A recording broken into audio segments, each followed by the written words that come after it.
ശ്രദ്ധയോടിരിക്കുക. ശരിയോ തെറ്റോ എന്ന് മാത്രം പറയുക, വേറൊന്നും പറയണ്ട, മറ്റൊന്നും പറയരുത്.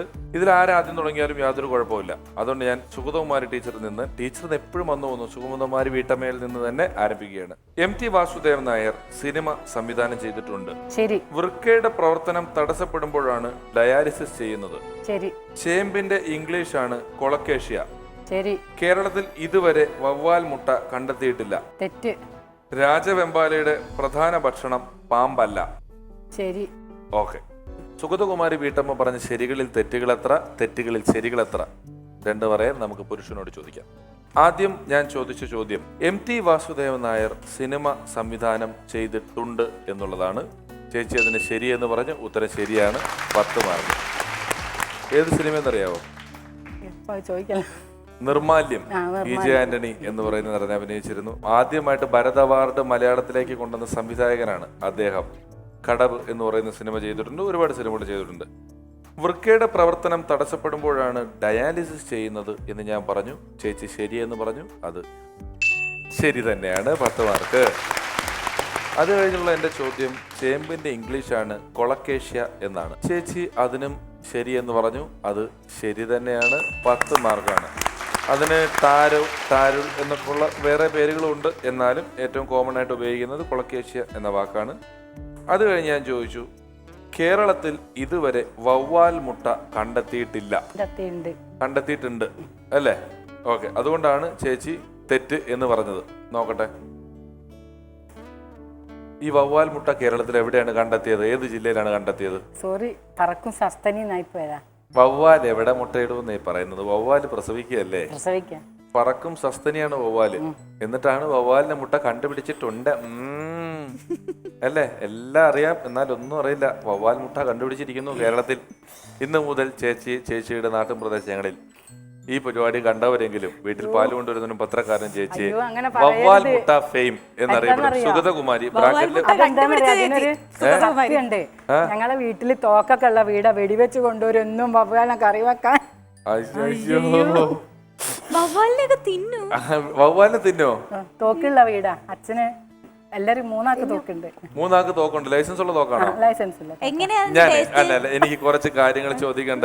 ഞാൻ ഈ തോക്കുള്ള ആളെ ഞാൻ ഇതുവരെ കണ്ടില്ല. ചേച്ചിയുടെ വീട്ടിൽ തോക്കുണ്ടോ ശരിക്കും? മറ്റേ എയർ ഗണ്ണല്ലേ പില്ലറ്റ്? അല്ല, അച്ഛന്റെ കയ്യിലുള്ളത് പണ്ടത്തെ തോക്കാ, മുമ്പുള്ള ലൈസൻസ്. 2 പട്ടാളക്കാരാ പിന്നല്ല, അവരുടെ കയ്യിലുണ്ട്. വീട്ടിൽ പട്ടാളക്കാരുണ്ട്, അവരുടെ കയ്യിലാ തോക്ക് അല്ലേ? ഞങ്ങളുടെ അവിടെ പണ്ട് അമ്പലക്കുളത്തിൽ നിന്ന് മീൻ പിടിച്ച് കുറെ പേര്. അപ്പൊ എന്റെ ഒരു ബന്ധത്തിൽ കുമാർ എന്ന് പറഞ്ഞു, രാം വന്നിട്ട് എന്നോട് പറഞ്ഞു, ഇന്നലെ അമ്പലക്കുളത്ത് മീൻ പിടിച്ചവർക്കിട്ട് 4 അടിയും വെച്ചു കൊടുത്തു. ഞാൻ ചോദിച്ചു ആരൊക്കെ കൂടെ? ഞാനും മിലിറ്ററിയിൽ നിന്ന് ലീവിന് വന്ന 9 പേരും കൂടെ. വെറുതെ നിന്നിട്ടേ ഉണ്ടാവുള്ളേ എന്ന് പറഞ്ഞാല് പട്ടാളക്കാരുടെ വീട്ടിൽ തോക്കുള്ളത് വലിയ കാര്യമാണോ? ഒരു കുഴപ്പമില്ല. എന്റെ കയ്യിലും ഉണ്ട് തോക്ക്. ലൈസൻസ് ഒന്നും ഇല്ല, എന്റെ തോക്കുണ്ട്. വെള്ളം നിറച്ചിട്ട് ഞെക്കിയ കൊമള വരും. കുറെ കൊമള കണ്ണിലൊന്ന് പൊട്ടിയാൽ ഭയങ്കര പ്രശ്നമാണ് കൊമള കേട്ടോ.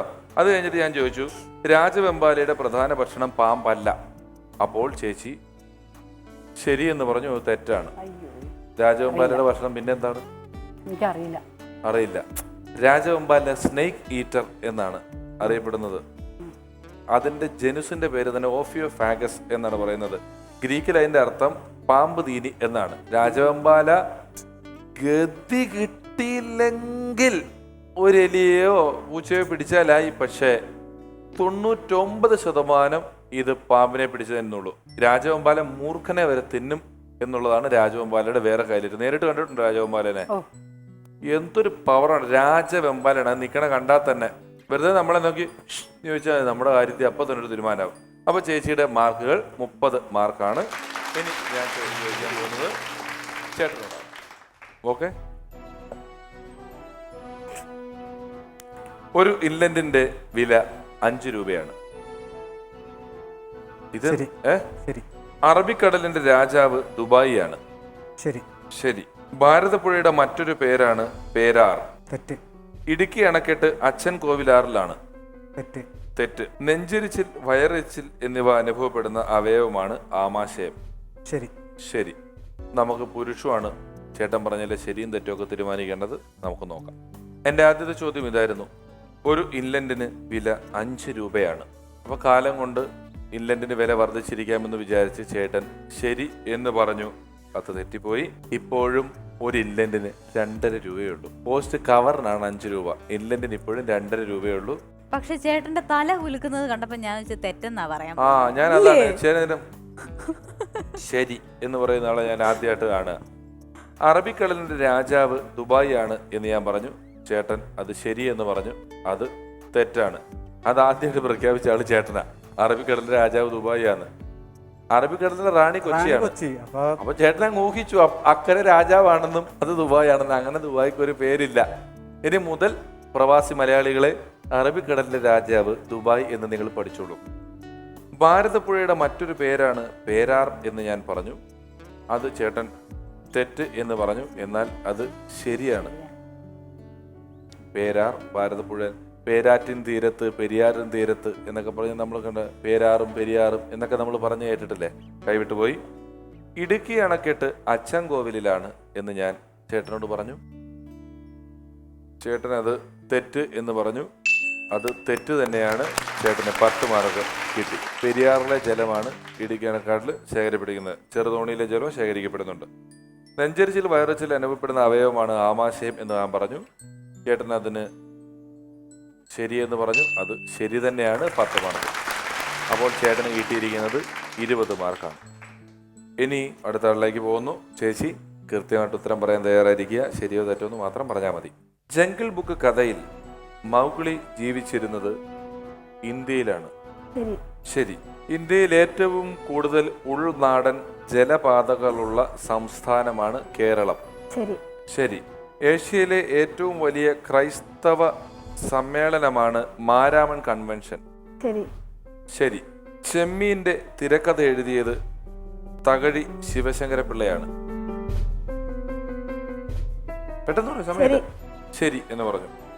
15 വർഷം കൂടുമ്പോഴാണ് നീലക്കുറിഞ്ഞി പൂക്കുന്നത്.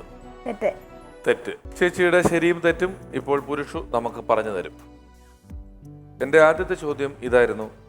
ജംഗിൾ ബുക്ക് കഥയിൽ മൗഗ്ലി ജീവിച്ചിരുന്നത് ഇന്ത്യയിലാണ്. ചേച്ചി ശരിയെന്ന് പറഞ്ഞു. അത് ശരി തന്നെയാണ്. ഇന്ത്യയിൽ ഏറ്റവും കൂടുതൽ ഉൾനാടൻ ജലപാതകളുള്ള സംസ്ഥാനമാണ് കേരളം എന്നുള്ളതായിരുന്നു എൻ്റെ രണ്ടാമത്തെ ചോദ്യം. ചേച്ചി ശരിയെന്ന് പറഞ്ഞു. അത് ശരി തന്നെയാണ്. ഏഷ്യയിലെ ഏറ്റവും വലിയ ക്രൈസ്തവ സമ്മേളനമാണ് മാരാമൺ കൺവെൻഷൻ എന്ന് ഞാൻ പറഞ്ഞു. ശരി. ചേച്ചി അത് ശരി തന്നെയാണ്.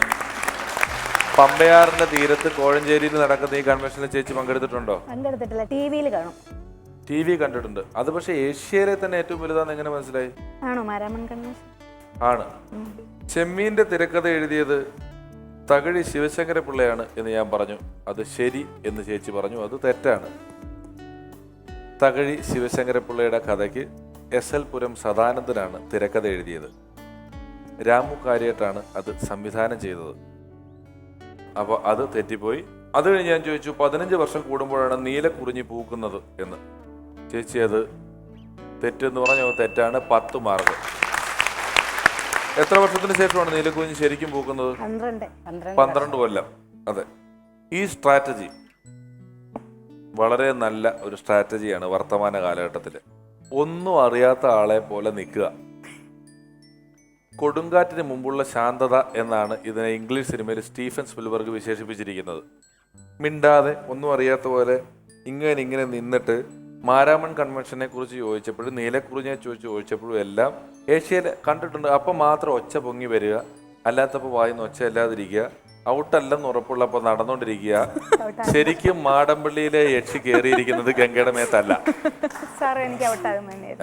അല്ലല്ല, ശരിക്കും കയറിയിരിക്കുന്നത് ദേവിയുടെയാണ് മേത്താണ്, വേറെയാണ്. ഇത് മേപ്പാടം വരേണ്ടി വരും എന്നാണ് എനിക്ക് തോന്നുന്നത്. അപ്പോൾ ഈ റൗണ്ട് അവസാനിക്കുമ്പോൾ നമുക്ക് മനസ്സിലാക്കാൻ കഴിയുന്നത് ഇതാണ് അറിവും തിരിച്ചറിവും തമ്മിലുള്ള വ്യത്യാസം. എന്നെ പറയാൻ അനുവദിച്ചില്ല. വർഗീസ് ഏട്ടൻ ഇങ്ങ് പോന്നു. അങ്ങനെ ഈ റൗണ്ടിൽ നിന്നും നമ്മുടെ പ്രിയപ്പെട്ട സുഹൃത്ത് വർഗീസ് ഏട്ടൻ പതുക്കെ യാത്രയാവുകയാണ്. എന്ത് പറയാനുണ്ട് ഈ അവസരത്തിൽ? സന്തോഷം.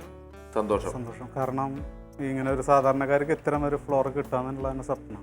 അത് കിട്ടിയത് തന്നെ ഒരു വലിയൊരു ഭാഗ്യമായിട്ട് ഞാൻ കണക്കൂട്ടുന്നുണ്ട്. കാരണം സാധാരണക്കാർക്ക് എത്തിപ്പിടിക്കാൻ പറ്റാത്ത അപ്രിയമായിട്ടുള്ള അവസ്ഥയിൽ കിടക്കുന്നത് നിന്നൊക്കെ ഞങ്ങളെ പോലുള്ള സാധാരണക്കാർക്ക് ഇങ്ങനെ ഒരു ഫ്ലോറിൽ വരിക, ഇങ്ങനെ ഇത്രയും തന്നെ പിടിച്ചു നിൽക്കാൻ കഴിയുക എന്നുള്ളത് തന്നെ അദ്ദേഹത്തിനോട് നന്ദി പറയണം. അമൃതദേവിക്ക് നന്ദി. സാധാരണക്കാരാണ് ഈ പരിപാടിയെ പിടിച്ചു നിർത്തുന്നത്. സാധാരണക്കാരില്ലെങ്കിൽ ഇതുപോലുള്ള പരിപാടികൾ ഞങ്ങൾക്ക് TV കാണിക്കാനേ പറ്റില്ല. സാധാരണക്കാരായ നിങ്ങളുടെ സപ്പോർട്ടിന് ഒരുപാട് നന്ദി പറഞ്ഞുകൊണ്ട് ചേട്ടനുള്ള സമ്മാനങ്ങൾ നന്ദി തരും.